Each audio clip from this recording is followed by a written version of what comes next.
हुए थे जिन्होंने कोरोना नियमों का पालन। आज जो है कई ऐसी चीजें जिनका शिलान्यास प्रधानमंत्री नरेंद्र मोदी को करना है और उद्घाटन भी करना है। यानी आप देखिए अगर तो कुल 1583 करोड़ की सौगात प्रधानमंत्री नरेंद्र मोदी आज देने वाले हैं। तो भव्य तैयारी उनके आने पर हुई है। इस वक्त तस्वीरों में आप देख रहे हैं प्रधानमंत्री नरेंद्र मोदी इस वक्त पहुंच चुके हैं बनारस। उनका स्वागत जोर शोर से हो रहा है और अब से थोड़ी देर में बताया जा रहा है पहला कार्यक्रम उनका बीएचयू में होगा, वहां पर वो जाएंगे। उसके बाद एक जनसभा को भी उनको संबोधित करना है। कोरोना के सारे नियम फॉलो करते हुए वहां पर लोगों को बैठाया जाएगा, बुलाया जाएगा।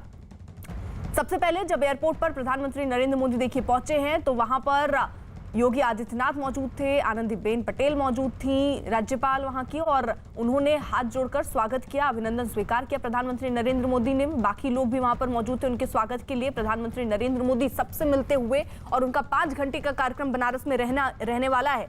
744 करोड़ की परियोजनाओं का दरअसल उनको आज उद्घाटन करना है और 839 करोड़ की परियोजनाओं का शिलान्यास उस पर करना है। तो सबसे खास तो रुद्राक्ष का लोकार्पण है जो करीब 12:30 बजे वक्त बताया जा रहा है प्रधानमंत्री पहुंचेंगे और एक तरीके से भव्य स्वागत, पूरी काशी उनके लिए सज चुकी है। तैयारियों का जायजा लेने के लिए खुद योगी आदित्यनाथ एक दिन पहले पहुंचे थे, उन्होंने जायजा लिया। काशी विश्वनाथ मंदिर में भी वो पहुंचे थे, पूजा अर्चना भी की। तो 8 महीने के बाद प्रधानमंत्री नरेंद्र मोदी अपने संसदीय क्षेत्र वाराणसी पहुंचे हैं और इस वक्त वो वाराणसी में पहुंच चुके हैं। 3 बजे उनको दिल्ली लौटना है। यानी आप देखिए तो 5 घंटे का उनका ये कार्यक्रम रहना है जिसमें वो जनसभा को भी संबोधित करेंगे। सबसे ज्यादा नजर रुद्राक्ष के लोकार्पण रहेगी। 12:30 बजे उसका वक्त बताया जा रहा है। 2 बजे एमसीएच विंग में डॉक्टरों से उनको बात करनी है और 11 बजे 280 परियोजना का लोकार्पण और शिलान्यास प्रधानमंत्री नरेंद्र मोदी करने वाले हैं। हालांकि सारे बनारस में घाटों को सजाया गया है, लोग गीत गा रहे हैं, भव्य स्वागत की तैयारी प्रधानमंत्री नरेंद्र मोदी की हुई है। और अजीत हमारे साथ इस वक्त हमारे सहयोगी जुड़ चुके हैं। अजीत, हम सीधी तस्वीरें देख रहे हैं, प्रधानमंत्री नरेंद्र मोदी पहुंच चुके हैं बनारस। आगे क्या कार्यक्रम रहने वाला है?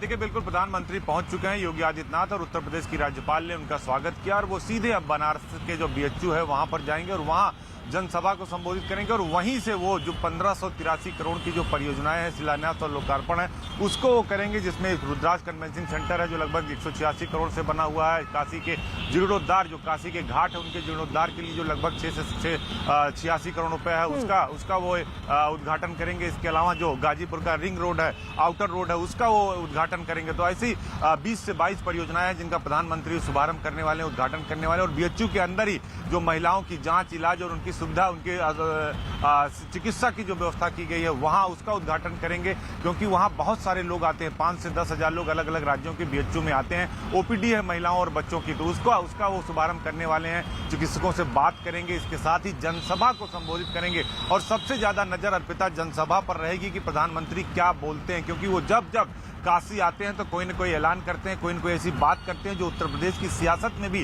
फिट बैठती है। क्योंकि 2022 का चुनाव है, लिहाजा प्रधानमंत्री अब हर महीने उत्तर प्रदेश के किसी न किसी ठीक है। यानी देखिए अजीत, अभी काशी जो है वो पूरी तरीके से वहां तैयारियां हो गई हैं। उसका जायजा लेने के लिए योगी आदित्यनाथ खुद पहुंचे थे। प्रधानमंत्री नरेंद्र मोदी बनारस पहुंच चुके हैं। 5 घंटे का उनका कार्यक्रम रहना है। कई उद्घाटन उन्हें करने हैं, शिलान्यास उन्हें करना है, उस पर भी हमारी नजर रहेगी। सबसे पहले प्रधानमंत्री नरेंद्र मोदी को बीएचयू जाना है, वहां पर जनसभा को भी वो संबोधित करेंगे। हेलीकॉप्टर की जो है गड़गड़ाहट ये साफ बता रही है कि अब जो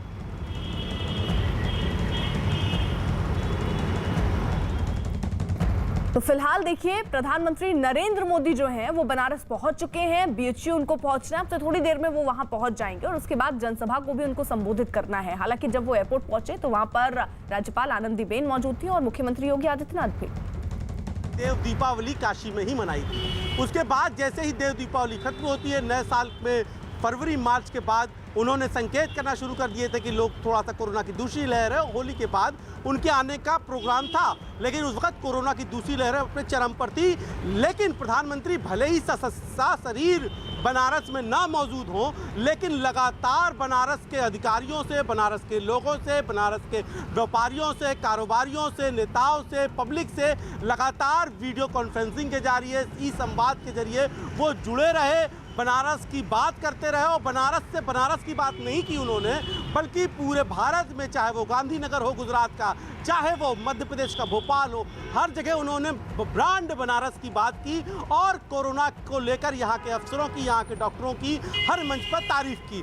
तो कोरोना की दूसरी लहर में, चूंकि देखिए एक बड़ी पॉलिटिकल मजबूरी भी होती है क्योंकि कोरोना की दूसरी लहर थी और प्रधानमंत्री के कार्यक्रम में बहुत सारी फोर्स को भी लगाया जाता है। इस वक्त उत्तर प्रदेश के हर जिले की फोर्स यहाँ मौजूद है, तो ऐसे में किसी तरीके से भी कोविड में किसी को भी संक्रमण ना हो, इसलिए तमाम सारी जो है आशंका को लेकर प्रधानमंत्री ने अपने दौरे को आगे बढ़ाया था। लेकिन अब जब लहर थम गई है, दूसरी लहर और तीसरी लहर की तैयारियों पर चर्चा करने का समय है, तैयारी करने का समय है, तो प्रधानमंत्री आज पूरे देश में तैयारी की शुरुआत, तैयारी पर चर्चा की शुरुआत, डॉक्टरों से बातचीत करके उसको और अपडेट करने की शुरुआत आज बनारस हिंदू विश्वविद्यालय से करेंगे।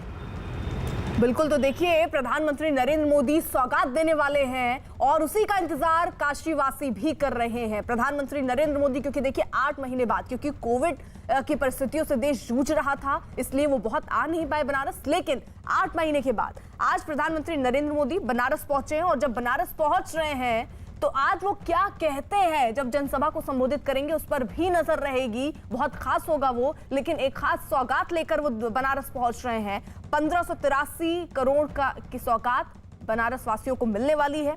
744 करोड़ की परियोजनाओं का आज उद्घाटन हो जाएगा और 839 करोड़ की परियोजनाओं का आज शिलान्यास होना है। नजर 12:30 बजे पर भी होगी, क्योंकि रुद्राक्ष कन्वेंशन जो बन रहा है सेंटर, उसका उद्घाटन भी प्रधानमंत्री नरेंद्र मोदी के कर कमलों से होना है। तो इसको लेकर भी तमाम तैयारियां वहां पर कर ली गई हैं, मंच सज चुका है, सारी तैयारियां कर ली गई हैं। अजीत हमारे साथ, हमारे सहयोगी इस वक्त मौजूद हैं। अजीत, देखिए सारी तैयारियां कर ली गई हैं, लेकिन जहां एक तरफ देखिए एक बड़ी सौगात लेकर प्रधानमंत्री नरेंद्र मोदी पहुंच रहे हैं, तो नजर इस बात पर भी कि वो साथ ही साथ इस सौगात के साथ कहेंगे क्या जब जनसभा को संबोधित करेंगे। देखिए बिल्कुल अर्पिता, इसी पर नजर होगी और सिर्फ प्रधानमंत्री के संबोधन पर देश की नहीं विपक्षी पार्टियों के बड़े नेताओं की भी नजर होगी कि आखिर अपने संसदीय क्षेत्र वाराणसी से क्या वो मैसेज देने वाले हैं। हालांकि वो बाबतपुर एयरपोर्ट से हेलीकॉप्टर के जरिए अब बीएचयू के लिए निकल चुके हैं। अब से थोड़ी देर में बीएचयू पहुंच जाएंगे और उस जनसभा पर उनकी तस्वीरें देखने को मिलेगी जहां पर वो शिलान्यास और लोकार्पण करने वाले हैं। 12:30 बजे रुद्राक्ष कन्वेंशन सेंटर का भी उद्घाटन करने वाले हैं। तो सबसे बड़ी बात यह है कि प्रधानमंत्री आज अपने संबोधन में क्या कहने वाले हैं, क्योंकि एक लंबे अरसे बाद वो पहुंच रहे हैं। कोविड की वजह से काफी लंबे समय से नहीं आए। एक बार जब आए थे तो काशी के घाटों को उन्होंने निहारा था, कई परियोजनाओं का शुभारंभ किया था, क्रूज से उन्होंने गंगा जी में यात्रा की थी और अपनी गंगा के आंचल में रहकर उन्होंने पूरी काशी को देखा था अपनी नजरों से। और आज एक बार फिर वो काशी पहुंचे। आपको याद होगा जब 2014 में पहली बार प्रधानमंत्री बनारस पहुंचे तो उन्होंने कहा, मैं आया नहीं, मुझे मां गंगा ने बुलाया। उसके बाद लगातार उन्होंने अपने संसदीय क्षेत्र के विकास के बारे में, अपने उत्तर प्रदेश के विकास के, देश के विकास के बारे में लगातार वो बात करते रहे। चूंकि संसदीय क्षेत्र है वाराणसी प्रधानमंत्री का, तो वहां क्या हो रहा है इस पर देश की सभी विपक्षी पार्टियों की नजर होती है। तो इसमें कोई चूक नहीं करना चाहते और वो जो कहते हैं उसको करके दिखाते हैं। जिसका उन्होंने शुभारंभ किया अब उसका उद्घाटन कर रहे हैं, क्योंकि सरकारें बदल जाती हैं, योजनाएं नहीं पूरी होती, लेकिन प्रधानमंत्री के संसदीय क्षेत्र में कम से कम उत्तर प्रदेश के चाहे मुख्यमंत्री हो, उत्तर प्रदेश सरकार की जितनी योजनाएं हो सब कुछ को लागू किया गया। और खुद सीएम पिछले 3 दिनों से रोज बनारस जाते थे। हर दिन वो जाकर एक एक चीजों को उन्होंने खुद जांचा, खुद परखा कि कहीं कोई चूक न रह जाए, क्योंकि प्रधानमंत्री का संसदीय क्षेत्र और आज प्रधानमंत्री को पहुंचना था। तो अब प्रधानमंत्री पहुंच गए हैं, बीएचयू पहुंचने वाले हैं। अब से 2-4 मिनट में बीएचयू के उस प्रांगण में पहुंच जाएंगे जहां उनको जनसभा को संबोधित करना है। लंबा चौड़ा जनसभा का एरिया बनाएगा, 90,000 स्क्वायर फीट का एरिया है, 100 फीट की दूरी पब्लिक और प्रधानमंत्री के बीच में रहने वाली है। मंच पर उत्तर प्रदेश के सीएम